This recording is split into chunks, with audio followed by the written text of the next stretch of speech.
Actually, on a simple box of chips last 2 weeks ago, I got 1.7 million views, and I'm going, what in God's name? So it's hit hard on a lot of businesses, and a lot of small businesses have closed. Jumping around like a fool, pretending to sing songs, dancing with a sweeping brush, doing everything possible that I never thought I'd do at my 60th year. Now we've been told that the VAT will go back down, but we're not being given a date. But a simple box of chips gets 1.7 million views, and you go, wow, like if that's what it takes, I'll just stick that box of chips in front of a camera and I'll leave it there for the rest of the year. And let the advertising roll in. Yeah. So that's why a lot of places would close.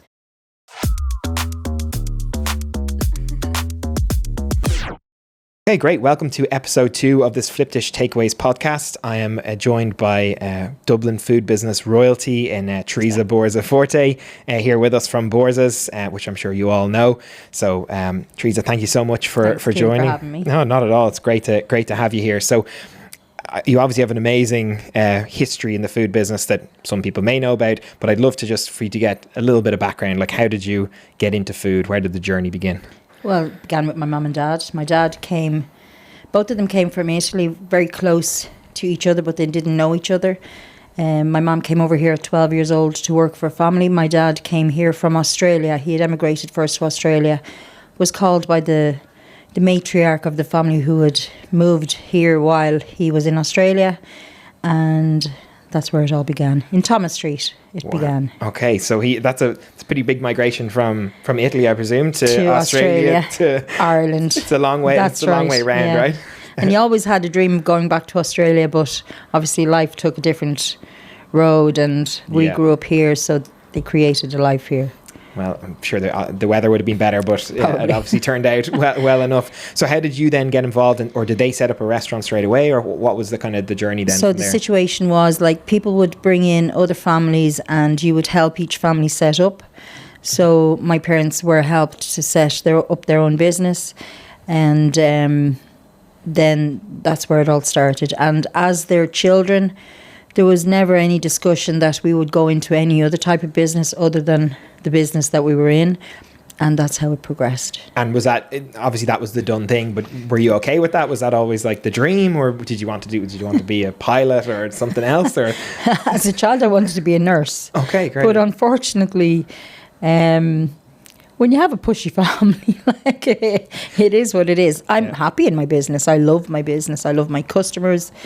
I love, every day is a new day, and even though the work is monotonous, as in it's the same thing every day, the customers are different every day. So every day brings you something new, which is great. And you're kind of dealing with real people in their real lives. That's right. You probably get to know people as well. Yeah, right? you get to be a bit nosy and ask them how they are, and you bring conversations and you have a chat, and it's actually, you get a great satisfaction out of it. Like you could get somebody that comes in that's sad and you might have a cry with them, or you could get somebody that comes in and they're in a great humour and you'd end up having just a great laugh, and it's sounds rewarding as well. It is like it's lovely. Your customers are basically everything to you, And your business becomes part of the community then as well, right? It becomes like an integral part. Well, we're there 56 years now. Oh wow! So it's a long time in that shop. So in Walkinstown, and it's. So I was right with the royalty introduction. Like that is. I think to that's survive that long is amazing. I think that's a bit overboard. I would never see myself as anything other than Teresa Borza. Doing what you do, right?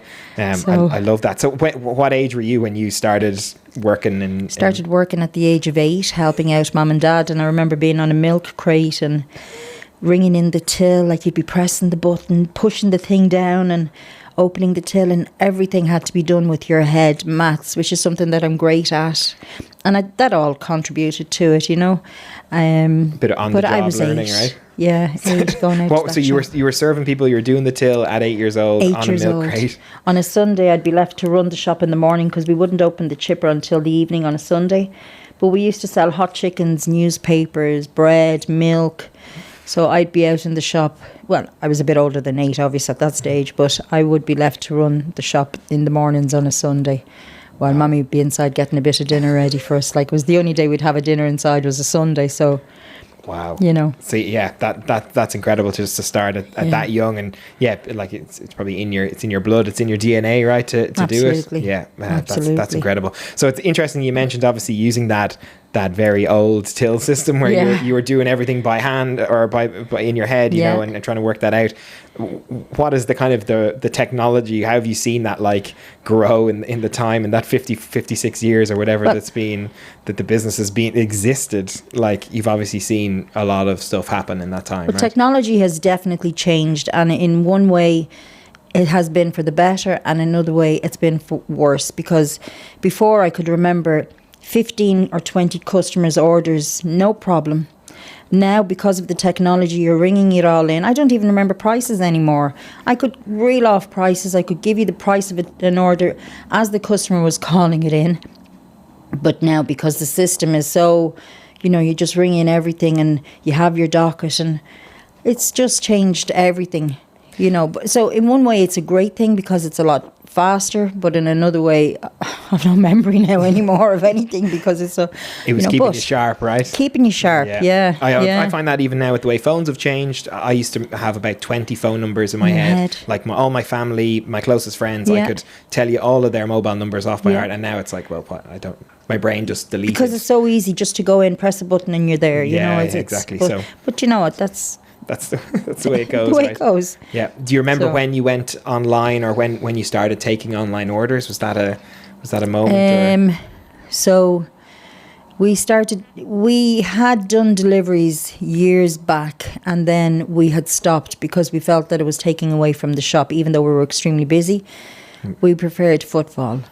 But then after the last recession in 2008 or 2009, we decided to go back onto deliveries again, and I took in an online system. And then eventually, I think maybe 2011, I think I joined with Flipdish, and since 2011, so it's about 13 years I'm with Flipdish. Wow. Okay, so you've been going a long time in that space. Yeah.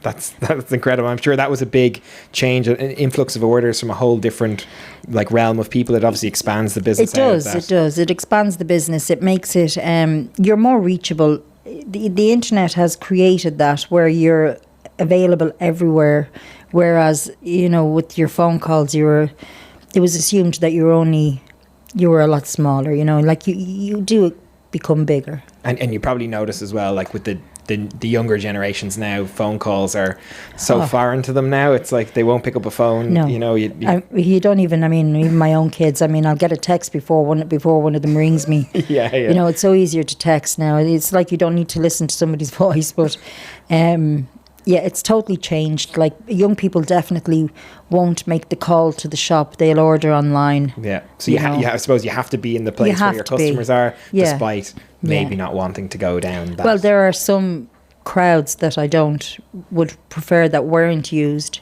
I'm actually, and this isn't a plug for Flipdish, but I am actually really happy with Flipdish.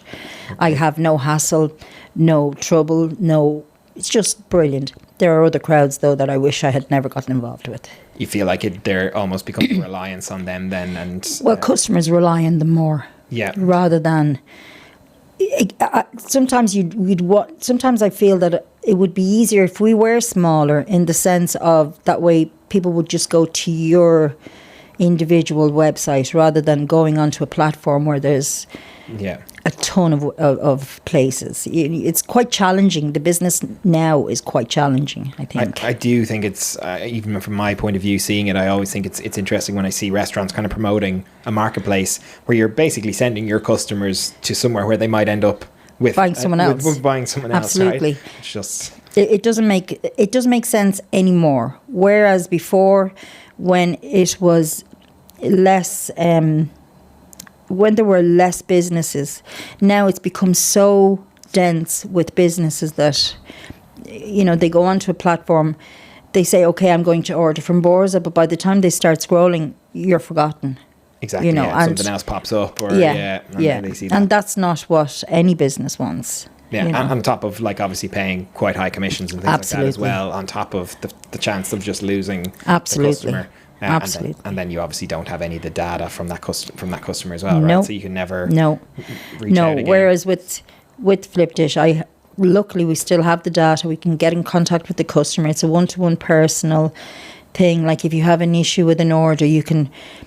It's just so much simpler. It really, really is. Well, it's nice to hear that some of the technology is helping, some of it maybe is taken away, but it seems like you're getting a nice balance.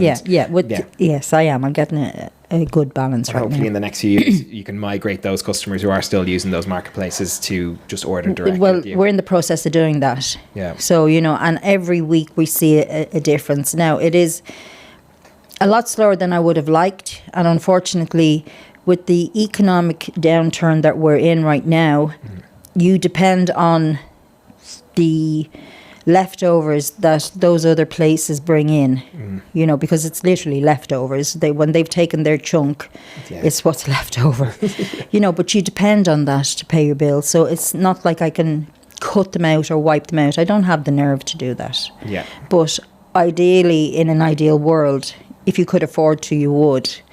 But at some stage, and when things come back, when we're back in a bit of a boom, or obviously recently with the VAT issue with the new budget and things like that, that's obviously had put a further kind of strain on restaurants, on top of obviously trying to pay out marketplaces and on all the other costs. Well, that 4.5% was literally 50% more on top of what you were already paying. Yeah. So it's hit hard on a lot of businesses, and a lot of small businesses have closed. That would be one of the reasons, plus obviously all the rising costs, plus the fact that you can't put up your prices to reflect the true cost and the true value of your food. So it makes it quite hard for you to actually progress. And so that's why a lot of places would close. Now we've been told that the VAT will go back down, but we're not being given a date. The next budget, is it the mini budget, which is next month, or is it the next budget, which is October, which is 10 months away? Yeah, it's a long time. And 10 months is another 200 or 300 small businesses that will go under. Absolutely. In that time. And they saw in the last year the amount of businesses that went out of business is just, and I think it's such a crucial part of Irish society, Irish culture. People come to Ireland for food, and I think if the government are willing to cash in on the tourism aspect of it, they need to support the businesses that bring in the tourism or the part of the culture. The other thing is, as a small business, we're employing people that are on the ground, in the sense we're not employing. You have steps. You have people that are more studied, you have people that are less studied. It doesn't make them in any way less intelligent than each other, but it just means that they have different levels that they want to be at comfortably. And we employ all, maybe let's say the less studied people, in the sense that they're comfortable where they're at. Yeah. The chances of the more studied people moving abroad, these people want to stay at home. They want to work at home. They want to be comfortable at home. Yeah. And, that's where we're at. We're small businesses. So, I don't know if I'm explaining myself. No, perfectly. I can see it in my head what I'm trying to say, but, we are valuable to the community, the economy and the community. 100%. But I don't think the government right now are reflecting that value for us. Yeah, if you're not a Google or a Facebook, it doesn't. Yeah, it doesn't work. Yeah, you don't get seen in the same way. Yeah, right? You don't. Yeah, no, absolutely. And I think it's what you're providing. On that topic, how many staff do you have at the moment?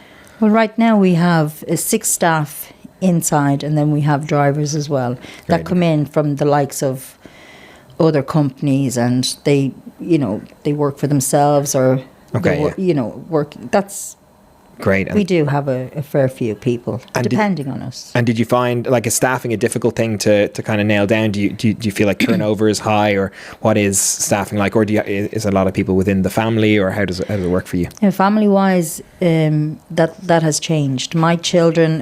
Of my children, only one is working with me. Okay. The other 3 are either emigrated, or one is working in healthcare here in Ireland. Fantastic. The one that is working with me, obviously, she would love to be doing something else, but again, she feels that loyalty that goes back 100 years, basically, where our parents started, and we felt the same to carry on the business. Yeah. Ideally, I would love to be able to say to her, go out and do something else. But I need her. Yeah. Staff-wise, I have always been very lucky. Really, I've yeah. always had great team around me, like great people working with me. And, you know, people that want to work and people that like coming in to work. And I've just actually been very lucky with staff all the time. That's great to hear. I've You definitely spoken to a lot of customers that haven't had that exact experience, you know, have struggled to hold on to people and things like that. But I suppose that's a testament to how long you've been in business, is the fact that you've had a great team around you. It's like... And yeah. like, they're all young. They're young people. I don't have any older people.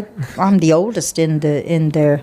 But my team are great. I have great young people working with me, and they're passionate. And they're passionate, and they're all, obviously, I'm a stepping stone, and they will obviously go on and study and do other things, but I have them right now, and they're brilliant. That's all you can ask for, right? You always want, I think, even in my position as a manager, my job is to hopefully move my team on to something bigger and better than me eventually as well. So I obviously see the same thing there. Well, I look at them like, because I'm the oldest, I probably look at them like my kids, and what I want for my kids is what I want for them too. So obviously that's how I would. And I'm sure that's why you get the best out of them as well, because they can feel that back and forth as well.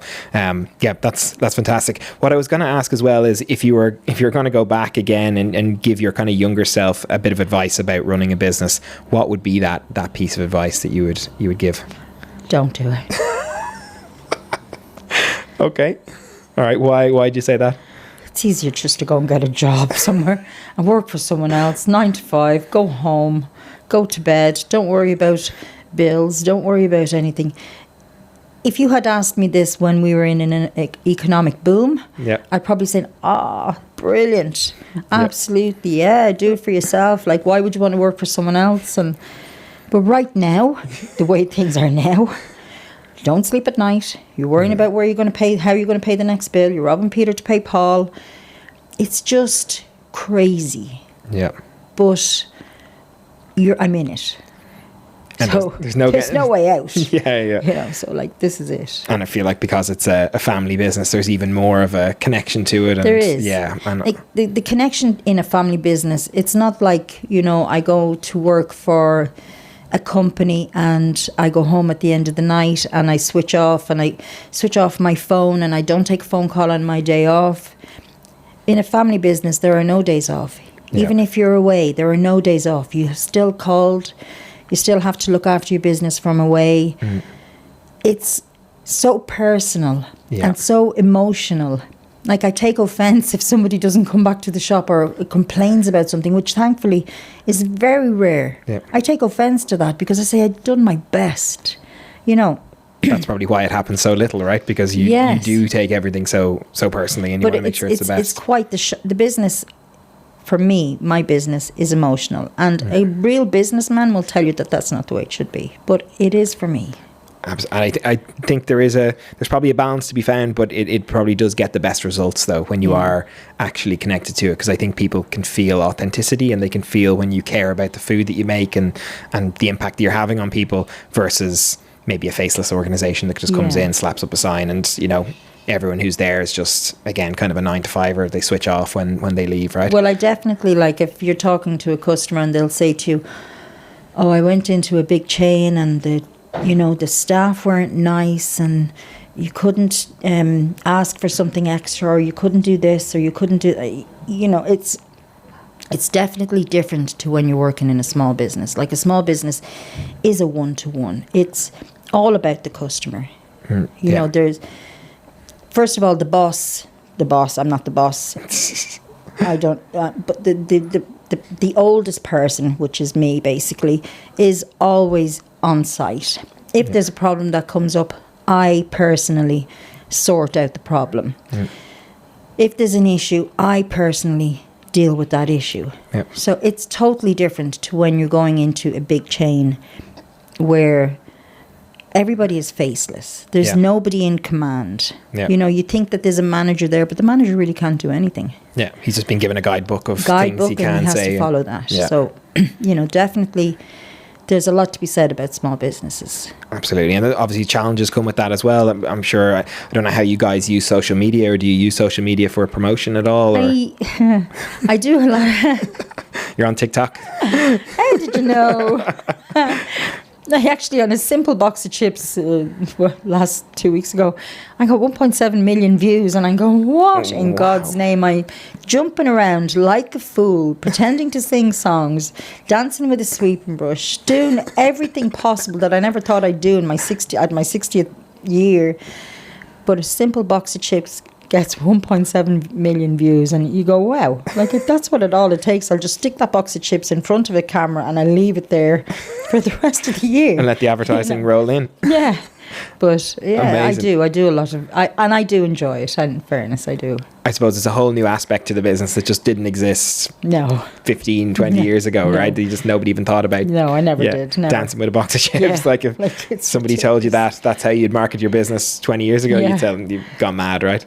Well, I mean, a lot of customers do tell me that I'm a bit crazy anyway. So you know what? I'll take that with. I'll accept that as a compliment. Do. It's better than being boring. Yeah. Definitely. So you are on social media, that is, and do you feel like that works for you, and does it generate business, or is it hard to tell what? Definitely generates interest. Great. The business side of it, it's hit and miss. Like, I mean, you could have 1 week where the product that you've advertised on the web on the internet gets hit hard, like you're selling that every single day. Mm-hmm. And then you could get, depending on the video, you could get something else, and they wouldn't even look at it twice, you know. But I mean, you're dealing with people, Yeah, you know, course. and everybody has different taste, so everybody wants something different. So, you know. Yeah, and sometimes you get lucky with a trend as well. You It do. happens to be going around, or a song that's popular, and it Yes, just happens I'm to line great up. at that now. I really need to. We'll drop a little link to your TikTok account or your socials so that people can go and check that out as well in the video. I think that would be well worth it.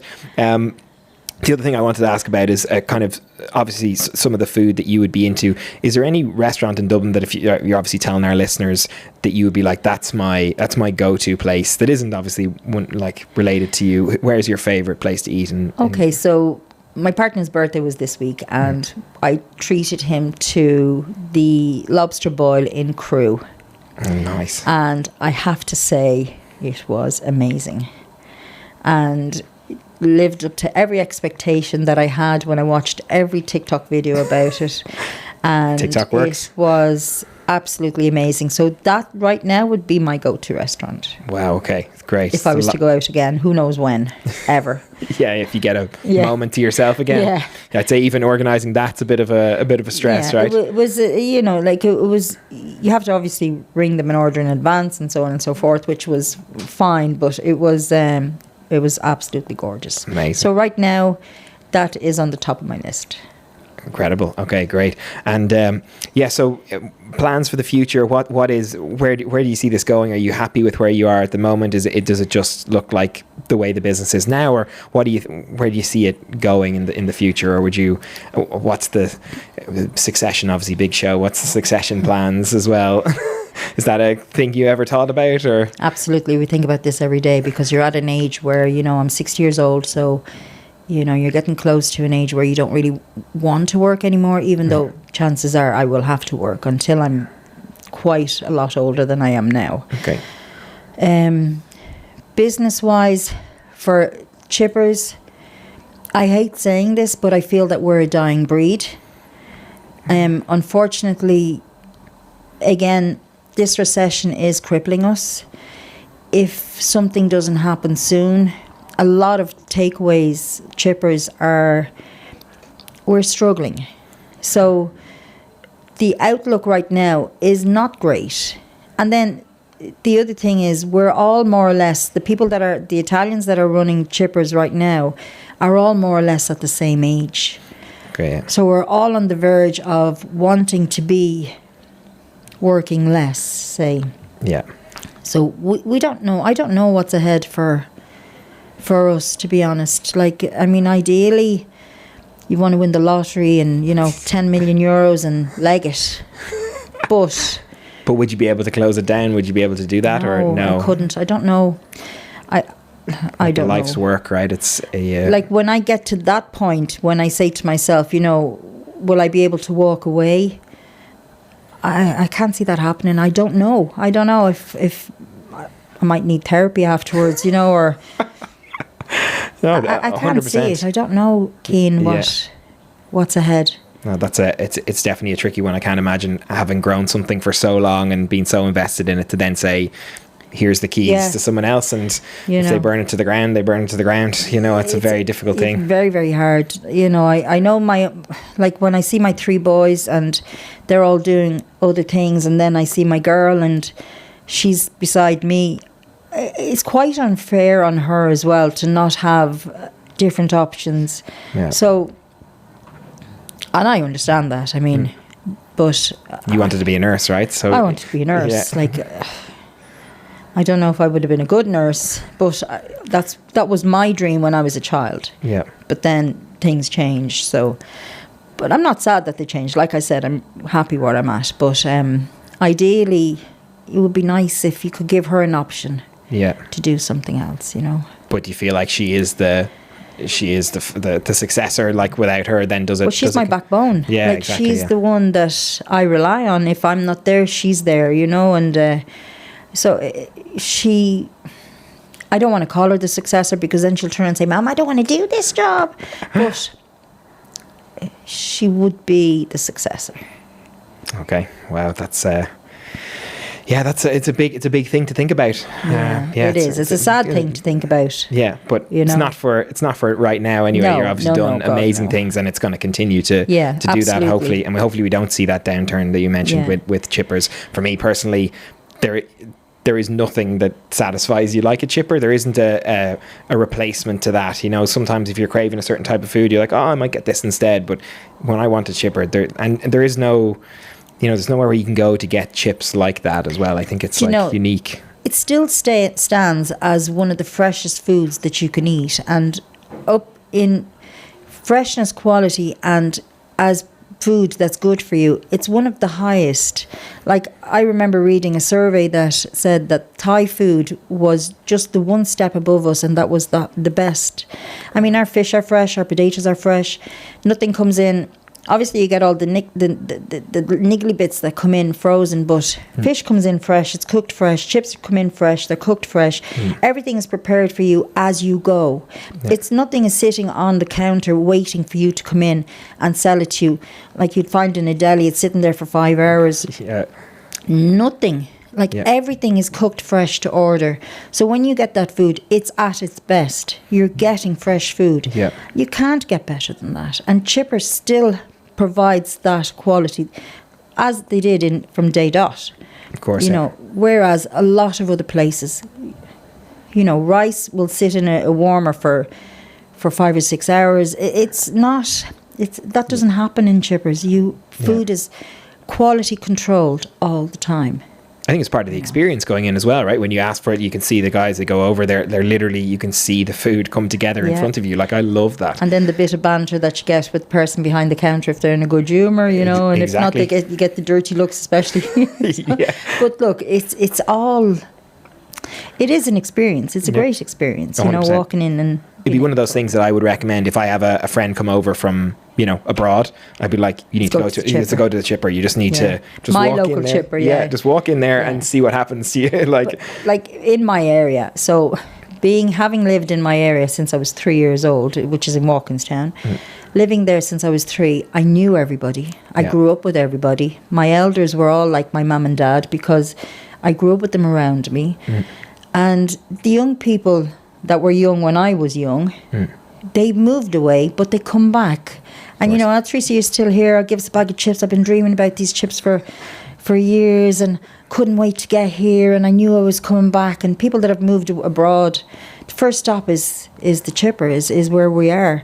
And they'll say to you, or if they move, say, down to the country or wherever, they'll say, nah, chips are not the same as yours. But it's because it's like you grew up on that flavour. Yeah. It's like your mother's cooking. Nobody can cook the way your mammy did. Absolutely. So, and that's the Chipper as well. Like, once you grew up on that will remain with you forever. I feel like it's part of the Irish society.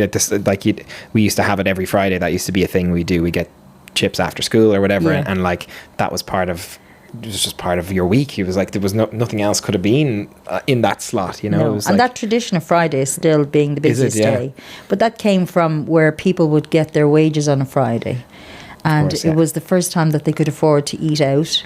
And chips having that saying that it was as cheap as chips. Yeah. You know, it was the first stop where they would get a piece of Ray and a bag of chips. And, you know, you'd feed 2 or 3 kids on a bag of chips. Like, poverty was quite high years ago when I was a girl. Like, people couldn't afford a lot of different things, but fish and chips in those days was affordable. Yeah. And unfortunately, the increasing of prices and everything has made it quite that phrase just doesn't apply anymore, it doesn't right? apply anymore, unfortunately. And it embarrasses me now to say cheap as chips, because you want to be an affordable price, but unfortunately the way things have gone, they've made it quite dangerous. Yeah, and that's unfortunate, because it was always seen as something that you could get, and it wasn't going to break the bank, but it would be incredibly satisfying. Yes, and like exactly. was that whole part of it. Just on you mentioned the point there of obviously getting in fresh fish, the potatoes, all of that. Is managing inventory difficult, or have you got it nailed now? Like, do you find you're having a lot over, a lot under? Like, have you really got a system to kind of? Well, your busy weeks and your quiet weeks. You know that the beginning of the year is going to be quiet, so you will order less. You know that. Coming up to February, like the middle of February, you'll start seeing hopefully an increase again. Like right now, you're playing it by ear. So, but you'll always see an increase by February, March. Coming into March, then we're back to normal, hopefully. Yeah. So your ordering system, and coming into the summer, then you know that you're going a little bit higher again. Yeah. Coming to Christmas, and then there's the drop again. Yeah, there's that the health kick. You have it more or less.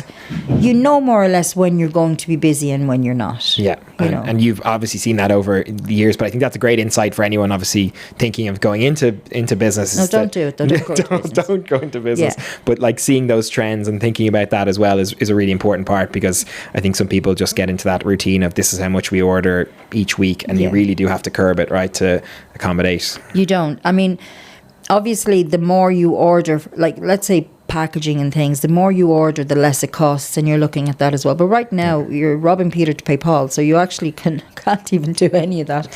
You can't bulk order or anything. You just buy what you need for the week, and that's it. And that's it. And then worry about next week. Worry about next week. Yeah, that's it's unfortunate that's the way it has to be at the moment. Like years ago, you could bulk buy and you could bring in product, and you could keep prices low by buying extra product and getting it in at a lower price. Okay. You can't do that right now. You have to just pay what it is and say to yourself, okay, cover this week, and next week worry about next week. Okay, and obviously you've probably seen like some recessions in that time, the COVID pandemic, all of that. I was going to ask, like, what was your most challenging time in business while you've been in food? Well, recessions are always challenging. COVID was challenging in the sense that your customers became strangers, which was horrible. Yeah. Because we had this thing of a one-to-one with the customer, and then all of a sudden we had to put up perspex glass. You couldn't touch a customer. Like if I had an old person come into the shop, if I saw that they were upset or anything, I couldn't hold their hand. And if you did go to hold their hand, you'd have to pull it back, or they would recoil.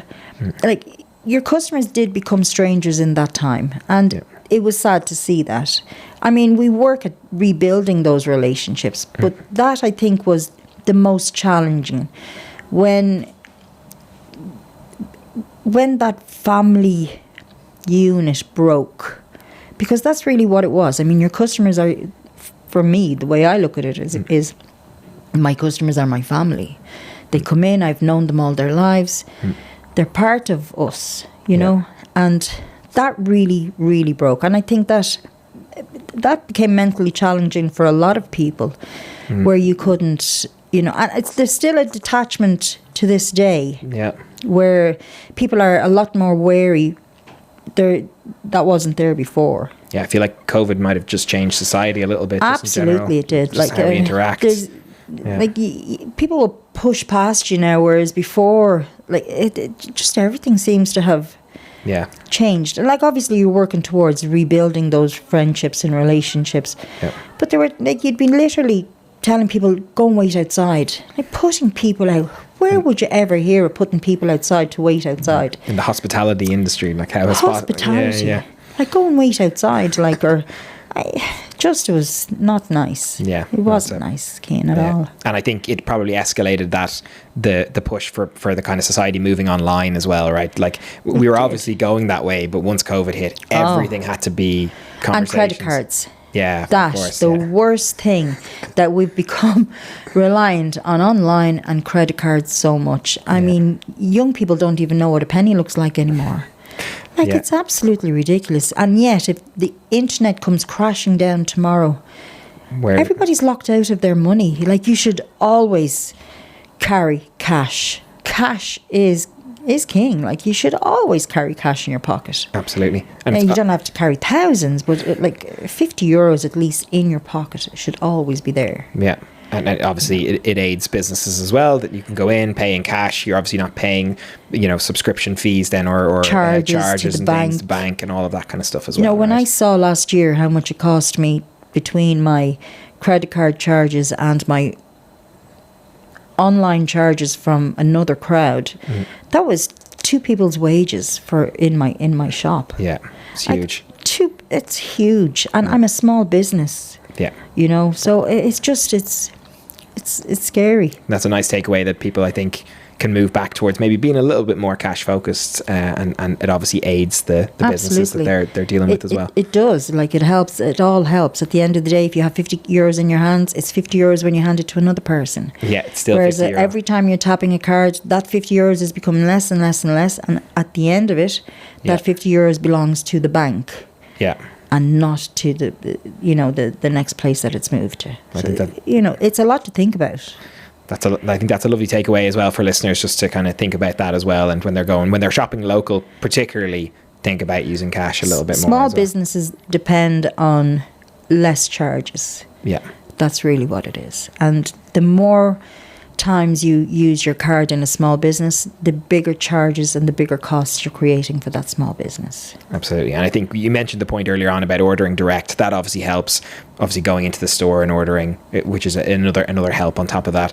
I think, with the marketplaces and things like that, we even see here how some of our customers will increase their prices on the marketplaces versus, I had a conversation with a really good friend of mine. I was going over to his for a takeaway, and he was about to order on a marketplace, and I said, if you look on the restaurant directly, every item cheaper on the menu is €2 cheaper than you're looking. And he went, I've been doing this for years. I was like, well, now so like even that change and that one person will hopefully make a difference then to that when restaurant. You see like how much these other crowds charge us, it's huge. And if you don't recover it, and unfortunately you're recovering it from the customer, if you don't recover it, you're actually working at a loss with the way things are right now. So unfortunately, it's a necessity. Having said that, you're benefiting them as well, because their charges then are greater because you're charging more. So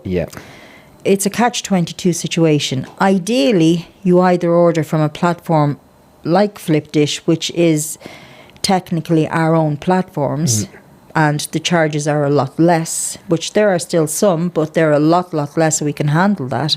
Or you order directly from the shop, where the prices are better. Right? Better. Yeah, I think that the passing on, I think that's it's something that a lot of people don't realize is happening, and it is and you have to pass on those charges to them. But like you say, you are just fueling the beast. The beast. Yeah, exactly. But like the hardest, funnily, I mean, I can get young people to understand that better than I can get the older people to understand that. Even when an older customer now, I'm seeing the older customer is more dependent on their card than ever before. Yeah.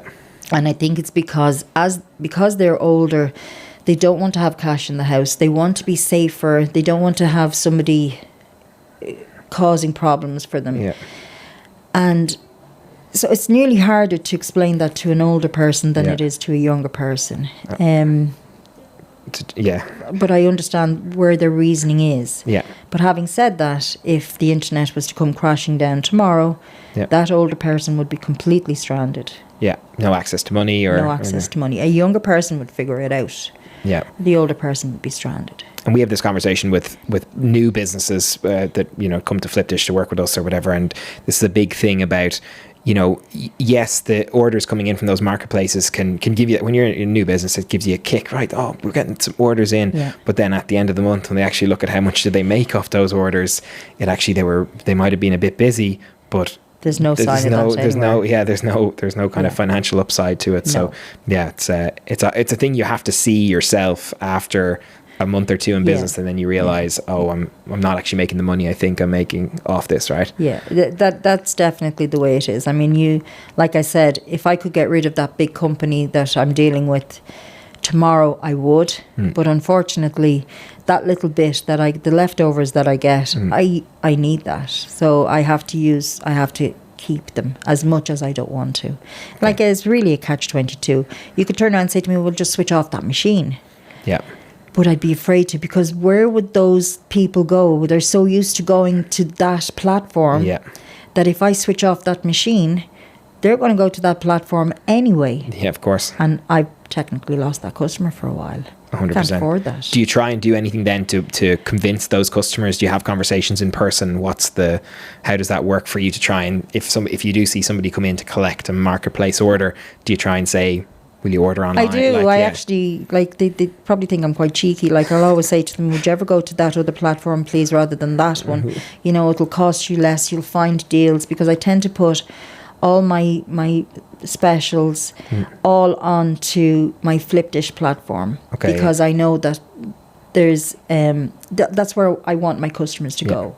So I tend to do that, whereas on the other, it's not affordable to offer them there. Yeah. So I don't offer them there. Yes. So I would say to customers, if they're coming in for a collection, I would say, listen, next time order on that site, will you? Or just order on the phone, even if that's the case. Yeah, absolutely. You know? I think that if you can get that message across, I think that will make a big difference. But it will take time, and it is, like you said, people get into a habit of doing things. You know, breaking a habit can be we are tricky. Creatures of habit. Like, even when you're ordering, my daughter will read an order and she'll go, oh, that's that man's order. And she'll see him walking in when he's collecting it, and she'll go, here, your order's ready. She'll have it on the counter, because she knows people are creatures of habit. Yep. They'll order the same things over and over. I know I do. Yeah, I do as well. Yeah. So, you know it's good, you want that, and you go for that, and that's the end of that. Yeah, absolutely. This kind of takes me on to my last question. If you were going to, advise someone comes in and says, what would you have from Borza's? Like, what's your go-to meal from there? What's your favorite thing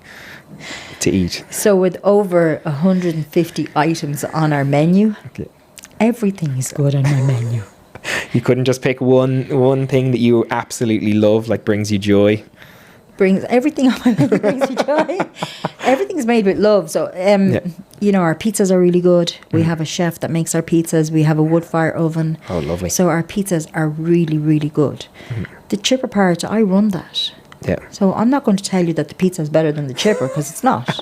It's as That's good, your baby. Equally as good. Yeah. I mean, we have different items on the menu. We have backyard bowls, which no one is doing really. Okay. Which is a pizza bowl. We've combined the two. We have a pizza bowl made of the bread of the pizza, and then we fill it with chips, and then we'll put different items in it. Absolutely amazing. Oh, wow. And we sell a lot of them because they're not available anywhere else. Okay. I will eat everything that's on my menu. I mean, as you can see. And at the end of the day, I stand over my food. Yeah. If there was something on my menu that I wouldn't eat, and I looked at it and I went, that was disgusting, then I wouldn't sell it. Okay, great. Because that's how I feel. So I can't say to you there's one thing on my menu that's good. Right. Because I know that everything on my menu is good. Amazing. Okay, we must drop in a picture actually of this this bowl you've just described us to. I presume there's pictures on your social media. And there's pictures on TikTok. There is videos on TikTok. But I have to say, my rep for Flipdish, she's always going on at me. Teresa, can I have pictures, please? I'll put them up. And I'm just too lazy. There's so much to be doing anyway, in fairness. I do. I have a lot to do. So, it's it's hard to get around. And then I'm not the type of person to take out my phone when I'm cooking somebody's food and to be taking pictures of it when that person is standing in front of you and saying, give me my food so I can go home and eat it, you know. Yeah, don't be taking pictures of it now, letting it go cold. Yeah. You know, so it's it's tricky to get it done, but yeah. But it seems like you've got a pretty good social media presence if you're getting 1.7 million on a... Oh, stop, will you? It's just, you go the other day I went into Dunn's and this woman comes over to me and she goes, hi Teresa, how are you? And I went, I'm fine, thanks. Well, you don't know me, she said. I watch you on TikTok, you're great. And I'm going, wow. Okay, thanks very much, you know. And I'm really honoured. I have to be honest with you. I'm so honoured. I really am. But it just makes for, you know, you don't know where people are going to come out and say hello to, which is a lovely thing. That's great. You know? Bit of a social media star as well. Absolutely, gone viral. Well, I want to thank you so much for coming in to talk to us, because I know, again, how busy it is. Like you said, thanks, any time away from it is time away from your business. So really, really appreciate that for taking the time to talk to us today. Thanks very much, Ken. You know what? It was a pleasure and I really enjoyed my talk. And a bit of therapy there for me. Yeah, exactly. Get it all out here. Thanks a mil.